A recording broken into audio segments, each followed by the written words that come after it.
ये सब देखने के बाद रवि ने फैसला किया, मैं जान के रहूंगा उस लड़की का राज।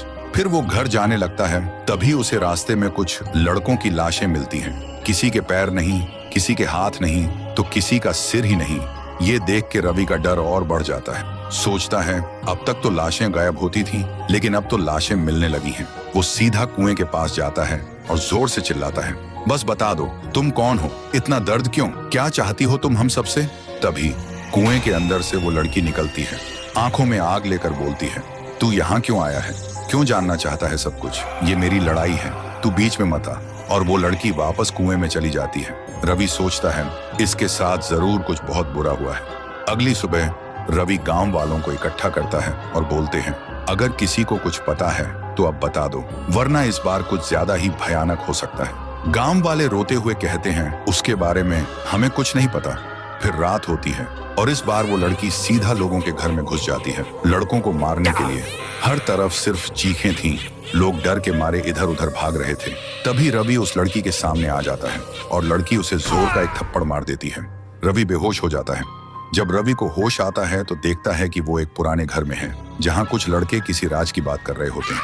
और फिर जो रवि हिल जाता है, वो लड़की कोई और नहीं, गांव की ही एक सीधी साधी और मासूम अनाथ लड़की थी। नाम था मीरा। एक दिन मीरा स्कूल से घर जा रही थी, तभी कुछ लड़कों ने उसे छेड़ना शुरू किया। मीरा चिल्लाई, मैं सबको बता दूंगी।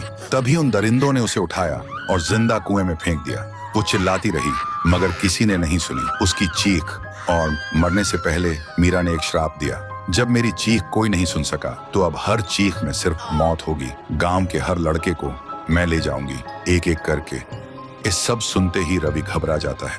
अब वो सब कुछ समझ जाता है, ये बदला है, एक आत्मा का बदला। अगली सुबह रवि पूरे गांव को सच बताता है। सुन के गांव वाले गुस्से से भड़क उठते हैं और कहते हैं, उन दरिंदों को वही मिलना चाहिए जो मीरा के साथ हुआ। फिर गांव वाले उन दरिंदों को पुलिस के हवाले कर देते हैं और रात को पूरा गांव कुएं के पास इकट्ठा होता है। सब रो रो के कहते हैं, मीरा तुम्हारे गुनहगारों को अब सजा मिल चुकी है, अब हमें छोड़ दो। जो तुम्हारे साथ हुआ उसका हमें अफसोस है। तभी कुएं के अंदर से एक रोशनी चमकती है और एक ही पल में वो रोशनी आसमान की तरफ उड़ जाती है। तब से गांव के लोग सुकून से जी रहे थे। रात में बिना डरे आसमान में तारे देख पाते थे और हर साल गांव का हर इंसान मीरा के नाम का दिया जलाते थे उस कुएं के पास। तो दोस्तों, अगर तुम एक अच्छे इंसान हो और तुमने मीरा के दर्द को दिल से महसूस किया है तो इस वीडियो को लाइक करो और कमेंट में एक दिया जरूर छोड़ना।